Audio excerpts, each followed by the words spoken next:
যে সকল কবি সাহিত্যিকের দাপুটে কলম বাংলা সাহিত্য আকাশে নিজ প্রতিভা গুণে জ্বলজ্বল করে জ্বলছে, তাদের মধ্যে অন্যতম কবি সুবীর দাস। সমাজ তথা রাষ্ট্রের বিভিন্ন সমস্যাগুলি তার সুচারু কাব্য প্রতিভায় তার লেখার মধ্যে ফুটিয়ে তোলেন।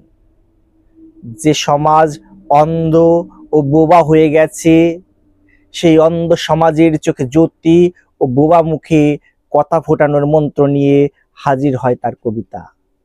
যে কবির শিরায় উপশিরায় চলে দেশাত্মবোধের রক্তস্রোত, একমাত্র তিনিই তো বলতে পারেন, লেখা আমাকে মারো করো দদিসির হার। এর জন্য কবির বজ্র নির্ঘোষ পংক্তি কবিতার যুগে যেন বিপ্লব এনে দেয়।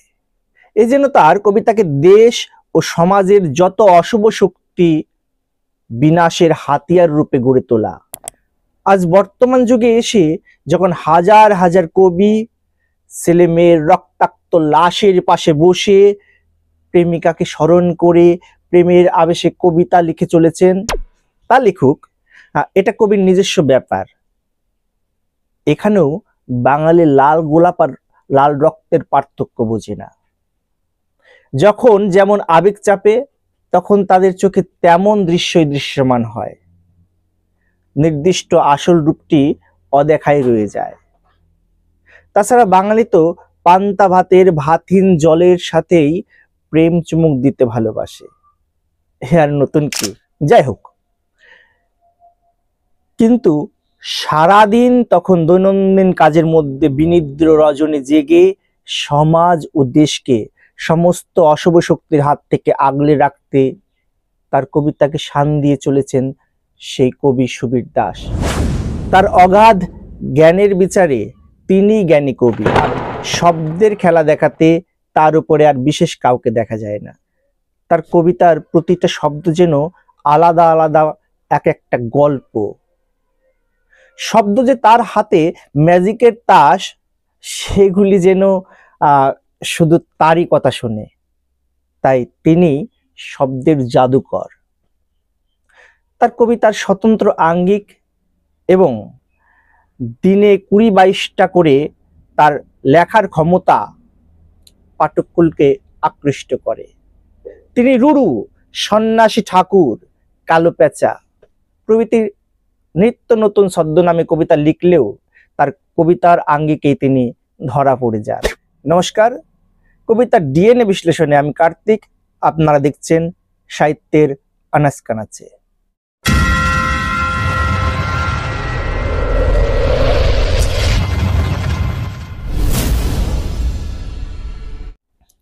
আজকের ডিএনএ বিশ্লেষণে আজকের আলোচ্য কবিতাটি কবি সুবীর দাসের লেখা লেখা আমাকে মারো। লেখা আমাকে মারো করো দদিচির হার। আমার কবিতার প্রেমিকা সমাজ এবার নাঙ্গা, হোক তার অলঙ্কার।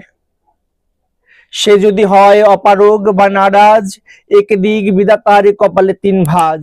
নিঃশ্বাস ঝেড়ে খুঁজব মদন ভস্মের সাজ। পৃথিবী নতুন কোন জাতক প্রসব করলে যাতে কলচ্যুত না হয়, সে ছাই ধরে মুখ দেখবে কবিতার প্রেমিকা সমাজ। যাই হোক, আলোচনায় আসা যাক।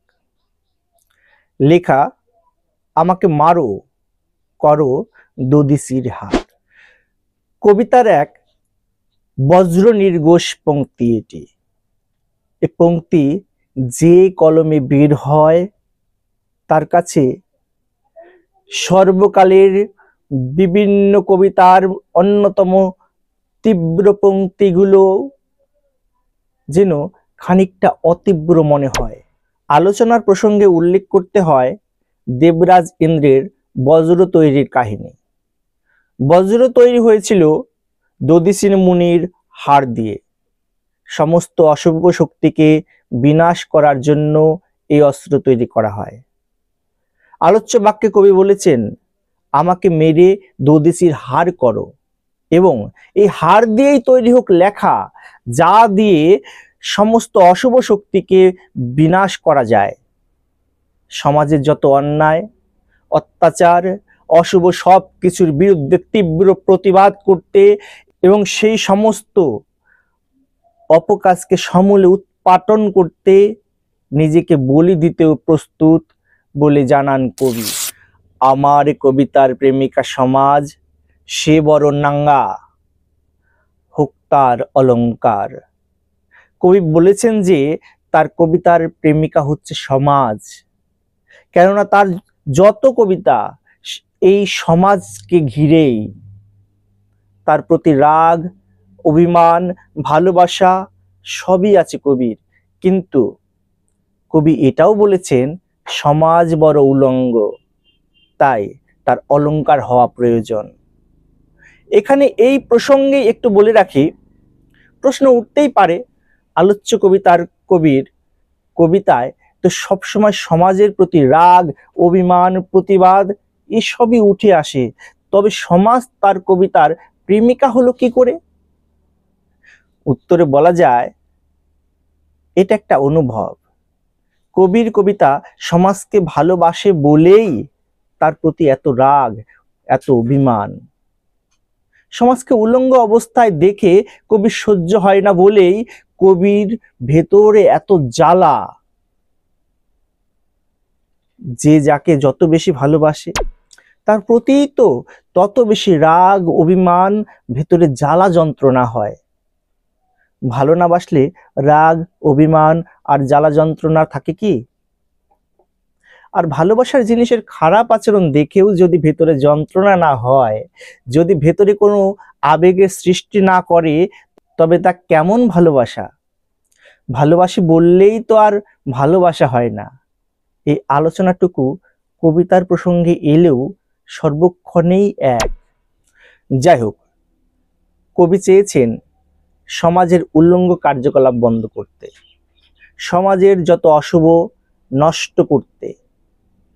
কবিতার লেখায় অশুভ বিনষ্টকারী দদিচির হার হতে চাইছেন, যাতে সমাজের যত অশুভ কার্যকলাপ বিনষ্ট হয়, সমাজের শুভ শক্তির উদয় হয় এবং সমাজের অলঙ্করণ ঘটে। সে যদি হয় অপারগ বা নারাজ, একে দিক বিধাতার কপালে তিন ভাঁজ।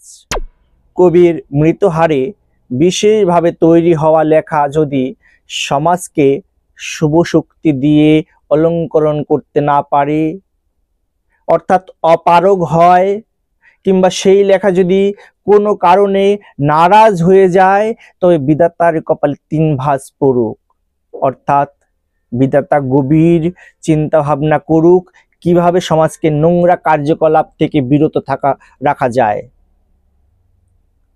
সমাজের অশুভ সব নষ্ট করে কিভাবে শুভ স্থাপন করা যায়।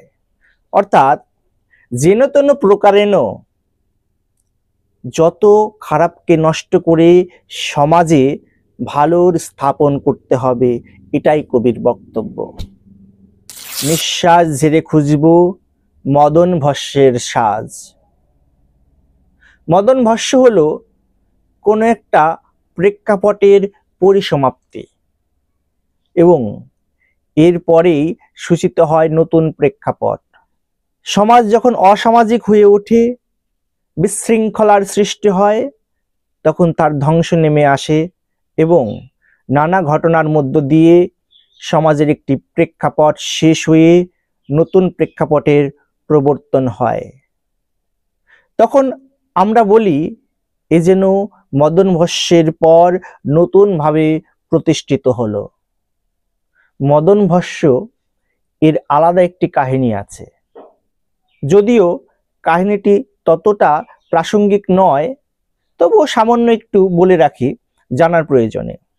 ব্রহ্মা যখন আপন খেয়ালে প্রজাপতি কুলের সৃষ্টি করেন, তখন এক মানবীয় সৃষ্টি হয়ে যায় সেই সময়ে, যার নাম সন্ধ্যা। কিন্তু সমস্যা হলো সৃষ্টি হওয়া এই মানবীকে কে গ্রহণ করবে? এই সমস্যা সমাধান করতেই সৃষ্টি করেন সুন্দর একজন মানব পুরুষ। তাকে বিভিন্ন বিশেষ গুণ প্রদান করে এবং সেই গুণগুলি বিশ্লেষণ করে মন্মথ, কাম, কর্দব এবং সমস্ত মানব জাতিকে মত্ত করার গুণ যুক্ত করে নাম দেয়া হলো মদন। পরমা সুন্দরী সন্ধ্যার সামনেই ব্রহ্মার উপর মদন স্বর নিক্ষেপ করলে ব্রহ্মা সন্ধ্যার প্রতি আকৃষ্ট হয়ে পড়েন এবং ব্রহ্মা মহাদেবের দ্বারা তিরস্কৃত হন। এই অপরাধে মদনের উপরে ব্রহ্মা অভিশাপ প্রদান করেন যে মদন মহাদেবের ক্রোধাগ্নি বাণে পুড়ে মদন ভস্মে পরিণত হবে। কিন্তু মদন ভয় পেয়ে ব্রহ্মার কাছে ক্ষমা প্রার্থনা করেন এবং ব্রহ্মা সদয় হয়ে তাকে বলেন যে মদন ভস্মীভূত হলেও ব্রহ্মারই অনুগ্রহে তার পুনর্জন্ম হবে। এটাই মদন ভস্মের কাহিনী। যাই হোক, কবি বলেছেন লেখা সমাজকে কুলসিত মুক্ত করতে অপারগ হলে তখন বিধাতার উপরেই ভরসা, তিনিই চিন্তা করুক। তিনিই হয়তো অশুভ প্রেক্ষাপট নষ্ট করে নতুন প্রেক্ষাপটের সূচনা করবেন।